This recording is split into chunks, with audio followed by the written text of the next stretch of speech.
Au cas où vous n'auriez pas activé la fonction d'enregistrement automatique de la rencontre lors de la programmation de la rencontre, il est toujours possible d'enregistrer cette rencontre. Ici, vous pouvez voir dans la barre d'outils le bouton enregistrer qu'il vous suffit de cliquer. Là, on vous demande est-ce que vous voulez enregistrer cette rencontre sur cet ordinateur ou sur le nuage. Le nuage est la fonction plus appropriée. Tout le monde est alors avisé que l'enregistrement est lancé. Donc les personnes qui ne voudraient pas être enregistrées ont le choix de quitter la rencontre. Une fois que la rencontre est terminée, si vous voulez arrêter l'enregistrement, il vous suffit ici de cliquer l'icône carré ici tout en haut. Si vous voulez faire une pause par rapport à l'enregistrement, vous avez ici l'option de suspendre cet enregistrement. Vous avez les mêmes fonctions tout en bas ici de suspendre ou d'arrêter l'enregistrement. Si vous avez décidé d'enregistrer vos réunions sur le cloud, ce qui va se passer, c'est que Zoom va vous envoyer un courriel pour vous aviser quand l'enregistrement est prêt.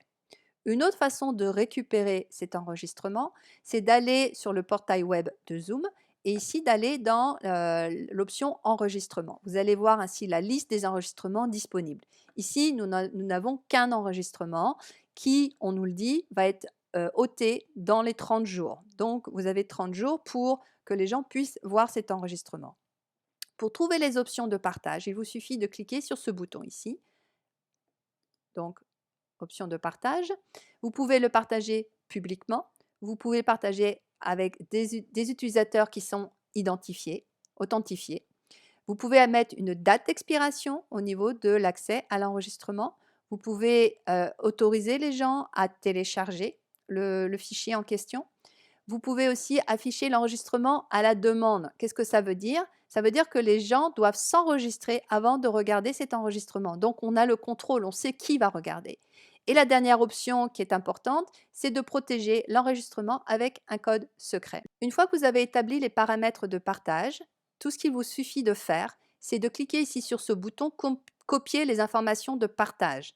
Alors, qu'est-ce qui est partagé exactement? Eh bien là, je vais cliquer sur afficher qui va justement afficher le message qui est partagé. Et donc, il vous suffit de copier ces informations et ensuite de les coller dans un courriel que vous allez envoyer aux gens avec qui vous voulez partager cet enregistrement. Voici l'exemple de courriel que Zoom envoie une fois que l'enregistrement est disponible dans le nuage, donc dans le cloud. Et donc ici, voici un lien qui peut être partagé, qui peut être utilisé uniquement par l'hôte. Et ici, voici le lien qui permet de partager l'enregistrement avec des personnes externes tout en ayant un code secret pour protéger cet enregistrement. Donc, l'enregistrement sur le cloud est vraiment la façon la plus simple de partager une rencontre.